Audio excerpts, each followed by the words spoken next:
SMA Peradaban Serang, Trust the Future. Sebagai sekolah inklusif yang berpusat di Kota Serang, kami percaya pendidikan ialah hak semua anak. Perjalanan kami dimulai pada tahun 2013, berangkat dari kepedulian pada siswa dalam menghadapi masa depan.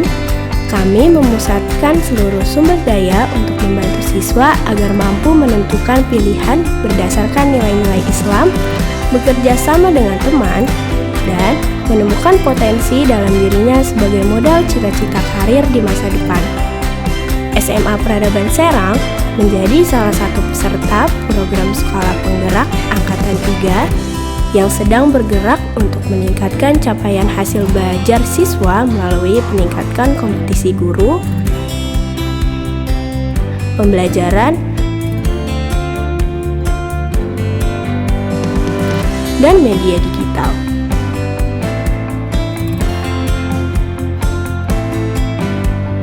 Assalamualaikum warahmatullahi wabarakatuh. Perkenalkan, saya Rahmiana Batubara, Kepala Sekolah SMA Peradaban. Visi sekolah kami adalah menjadi sekolah masa depan yang melahirkan generasi Islami, mandiri, berjiwa kepemimpinan, sehat, dan berwawasan global. Trust the future, menjadikan siswa-siswi siap pada masa depan. Terdorong untuk menciptakan anak-anak berkarakter pemimpin melalui pembinaan nilai-nilai Islami dengan tubuh, hati, pikiran, dan jiwa yang sehat, serta dapat berliterasi dalam pembelajaran menggunakan teknologi digital. Untuk mendorong siswa SMA Peradaban berkarakter Islami sesuai dengan visi misi, maka dilakukan dengan kegiatan pembinaan pribadi Islam pada siswa, yang dimana kegiatan tersebut meliputi seperti sholat berjamaah, kegiatan mentoring, tilawati, tasin, dan juga holakoh. Kegiatan-kegiatan tersebut bertujuan untuk membentuk karakter siswa SMA Peradaban yang dimana diharapkan kedepannya jiwa Islamnya itu melekat pada siswa SMA Peradaban. Menumbuhkan jiwa kepemimpinan adalah salah satu misi dari SMA Peradaban Serang. Kenapa demikian? Karena sejatinya peserta didik yang lulus dari SMA Peradaban tentunya mereka akan langsung menuju ke jenjang berikutnya, baik itu perguruan tinggi maupun bisa jadi mereka akan langsung terjun di lingkungan masyarakat. Sehingga dalam tahap ini peserta didik tentunya harus ada pembiasaan atau pembinaan terkait dengan bagaimana mereka menumbuhkan jiwa-jiwa kepemimpinan pada diri mereka. Di sekolah peradaban ini ada juga misi yang menjadikan siswa sehat tubuh, hati, pikiran, dan jiwa. Untuk tubuh ini, memang di sekolah peradaban ada banyak kegiatan yang melatih fisik kita. Salah satunya seperti taekwondo, dan ada SLSL juga yang seperti olahraga basket, futsal, voli, dan memang juga ada KBM untuk tiap kelas khusus untuk olahraga seperti hari Jumat dan hari Rabu. Dan untuk yang hati, di peradaban ini memang melatih siswa-siswanya untuk bisa mengendalikan emosinya. Yang paling utama menurut saya sendiri adalah dengan menjadi kabinet di sekolah peradaban. Dari situ, kita memang merasakan banyak hal yang kita lalui untuk bisa menjadi melatih emosi kita, seperti menghadapi adik kelas, menghadapi orang-orang yang sebelumnya kita tidak terbiasa, dan banyak banget lagi. Dan selanjutnya adalah sehat pikiran. Di peradaban ini ada banyak kegiatan yang melatih pikiran kita, memecahkan masalah, dan harus menemukan solusi yang benar. Nah, di peradaban ini juga ada kegiatan yang besar yang merupakan siswanya yang menjadi panitia, seperti LD, graduation, dan itu memang tugas yang berat, apalagi untuk siswa-siswa ini tidak bisa dianggap remeh oleh kita. Makanya menurut saya sendiri di peradaban ini sangat melatih pikiran kritis kita saat kita sedang dalam pembelajaran dan saat acara-acara besar yang nanti kita juga mungkin di masa depan akan digunakan. Yang terakhir itu ada sehat jiwa.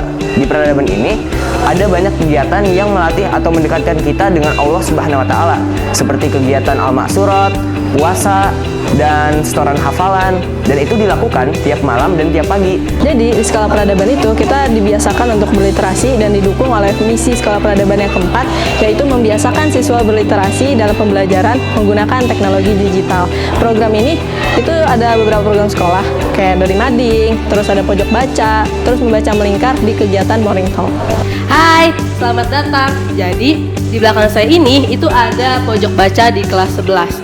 Nah, sekarang di setiap kelas, baik itu kelas 10, kelas 11 ataupun kelas 12, kita ada yang namanya pojok baca. Pojok baca ini itu berisi buku-buku yang bisa kita baca di pojok baca tentunya. Nah, di setiap kelas itu memiliki desainnya yang beda-beda, jadi itu sesuai kreativitas siswa masing-masing. Nah, pojok baca ini itu biasanya kita gunain buat baca buku. Sekarang kan ada program dari literasi numerasi untuk kita harus membaca buku di setiap minggunya. Nah, di peradaban itu setiap hari, baik itu dari hari Senin sampai hari Jumat, itu ada yang namanya morning meeting. Morning meeting ini itu bertujuan untuk mempersiapkan siswa dalam mengikuti pembelajaran dari pagi sampai sore nanti. Morning meeting ini itu diisi beberapa kegiatan, mulai dari sapa-sapa pagi, tanya kabar, terus biasanya bakal ada kegiatan inti. Salah satu program dari morning meeting kegiatan inti itu ada yang namanya membaca melingkar. Jadi membaca melingkar ini itu biasanya satu kelas bakal duduk membuat lingkaran dan bakal membaca satu karya tulis. Jadi menghias mading di SMA ini itu sejalan sama program literasi, di mana khusus edisi September kita akan mencari informasi terkait bulan September dan itu akan kita ubah dalam bentuk poster atau infografis. Nah, untuk tema mading kali ini itu ada kebudayaan Indonesia. Jadi kita mencari entah itu rumah adat atau budaya-budaya yang ada di Indonesia. Untuk mewujudkan visi misi di mana peserta didik berwawasan luas, SMA Peradaban menggunakan salah satu media yang interaktif, yaitu OYOL Peradaban. Kami biasa menyebutnya OYOL Peradaban. OYOL itu adalah on your own lab, di mana setiap peserta didik itu punya laboratorium belajarnya masing-masing di dalam OYOL Peradaban. SMA Peradaban memiliki program unggulan, salah satunya adalah program karantina yang dilaksanakan di kelas 12, di mana program karantina dibuat tujuannya agar peserta didik mempersiapkan untuk menghadapi ujian masuk perguruan tinggi melalui jalur seleksi nasional berdasarkan tes. Pada program karantina tersebut, anak-anak dibagi ke dalam kelompok-kelompok kecil, di mana kelompok kecil tersebut ada level-levelnya. Level 1 untuk anak-anak yang mencapai nilai 700 sampai 900, kemudian untuk level kedua anak-anak yang mencapai 500 sampai 600, dan untuk level yang ketiga anak-anak yang mencapai nilai 400 sampai 500.